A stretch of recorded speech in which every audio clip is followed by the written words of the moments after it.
This is Movie Tone. Leslie Mitchell reporting. Well, here she is, Jaguar's new speedster for 1961. They're calling her the E-Type. This is the car that, more than any other, will be identified with the swinging 60s. The car that everybody who is anybody will drive. Peter Sellers, Twiggy, the Beatles' George Harrison. This is the Jaguar that will take America by storm. And watch out, Mrs. Jennings. Your husband will want one of these.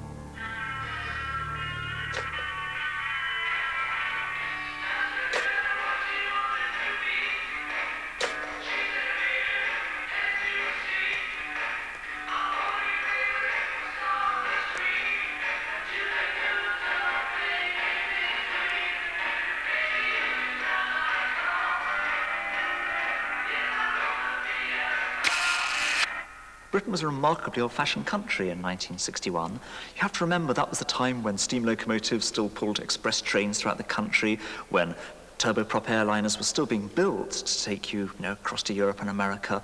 It was a land where not many people had fridges and telephones and so on. It was deeply old-fashioned, a place of sports jackets and hats and cigarettes. You don't think that when you look at the E-Type, of course. The E-Type was so sensational because it seemed to blow away the cobwebs of that older society. Asked a girl what she wanted to be. She said, baby, can't you see? I want to be famous, a star of the screen, but you can do something in between.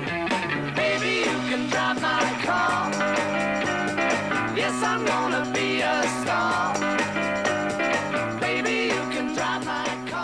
One of the reasons why the Jaguar E-Type really captured the imagination, I think, is basically because the styling fitted the new concept of femininity, the new image of what a woman should look like. This was well beyond the days of Jane Mansfield and big bosoms and points and so on. And here we had something which was sleek and slender, almost understated, and that was the image of the woman in the 60s, which has persisted to a large extent into the 1990s, which might help to account for the way the E-Type in particular has retained that very special mystique. Working for peanuts is all very fine, but I can show you a better time. Baby, you can drive my car. Yes, I'm gonna... The reason that the E-Type was so popular was partly that it was also an accessible dream. It wasn't priced that high, and people could imagine actually one day being able to buy it.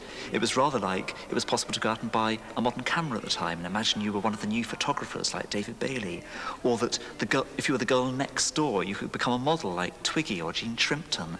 It was realizable, it wasn't too expensive, and it had something in it that appealed to everybody. I got no car and it's breaking my heart, but I found a driver and that's a start. There are many people who think of the E-Type as phallic, and sure, it's phallic, but to see it as just a phallus is really to engage in a rather sort of amateur psychoanalysis, which has come to predominate a lot of the debate about the E-Type. What people forget about the E-Type, and really cars in general, that they are hermaphroditic. They have both masculine qualities, not just the long phallic extension, but also the symbolism of pistons going in and out, and clutches and fluidity and virility and power and so on.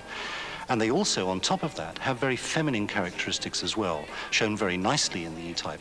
Those curves, the sort of grace, the style, the elegance which goes with it, is very evocative of a feminine kind of image.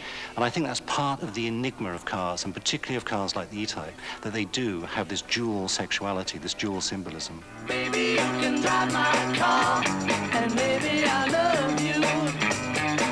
Beep, beep, beep, beep, yeah. Beep, beep, beep, beep. When you look at an E-Type, you always imagine somehow that some glossy Italian in a very sharp suit designed it. It came from one of those lovely styling studios in Milan. It didn't, of course. It was designed, the actual shape came from Malcolm Sayer, the aerodynamicist and engineer. He was a real academic buff. He walked around, a big tall man, tweed jacket, quite portly, greased back hair. He didn't look like the sort of person that designs the sexiest car of the 60s. But for all that, of course, he knew that aerodynamic forms, or as close as he could approximate to those forms, would lead to something beautiful. He did it with the D-Type in the early 50s, and he did it again with the E-Type in 61. I always refer to him as the gentle giant. Yes, well, those were very happy days developing the D-Type, and of course, you know, it's very successful in the racing field. But in our minds with Jaguar was the fact that possibly the D could be developed into a road sports car with a very good high performance value and be very competitive against anything that was on the market. The D-Type did start the fruits and thoughts of producing a sports car which could be sold to the public, and it evolved that we produced the E-Type. We used to use the M1 for doing the maximum speed test. Very often we would be doing 150, and other cars were there as well at doing very high speeds, the Aston Martins and other firms. It was a very useful place to do maximum speeds. The cars had been creeping around the factory, the prototypes and so on. Everybody had glimpsed them. There was a general veil of secrecy over any new cars, and this made it all the more exciting. But the M1 motorway had recently been opened, and the rumour was always Norman's just done 150 miles an hour on the motorway, or just got from London in 40 minutes, or whatever. And it all built up to be something really rather special. We began in 1957 with E-1A, which was the first prototype which did the development work prior to the E-Type. But there was mixed feelings as to just how far we want to go with the car.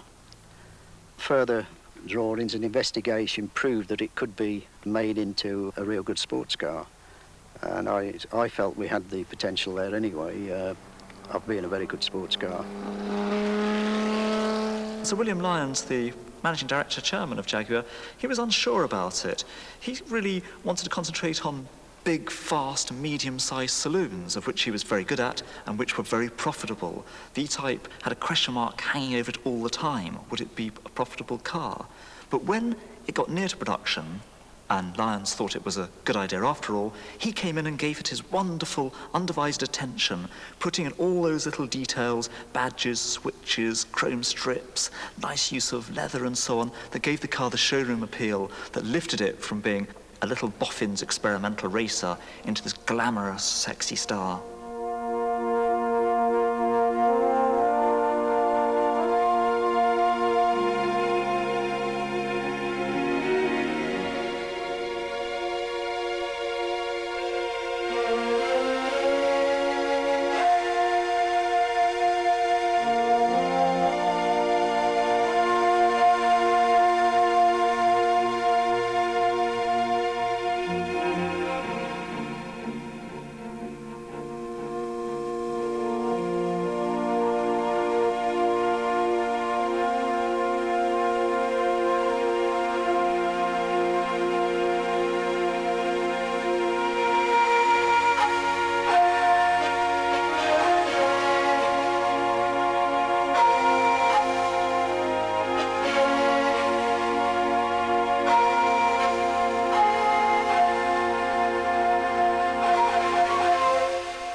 Sir William Lyons was, of course, a remarkable man, autocratic in many ways, but had this fantastic talent for both artistry in car design and marketing, knowing what customers wanted. He brought the company up in a very short period, really, and turned out some remarkable motor cars. William Lyons had a very sort of, I suppose, special relationship with a few journalists that he knew. And what he'd do with them is invite them in for a look at the E-Type in its development stages. I mean, they'd get a chance to sort of sit in it, look at the drawings, look at 3 development stages maybe. And what it did to other journalists was make them even more eager to find out what the privileged few were having a look at. The actual privileged few then would be writing gloriously about this new car that was up and coming. This can only be described in modern terms as the classic advertising teaser campaign, which is a few people know about it, a few people get access to it, and everybody else really wants to know about it.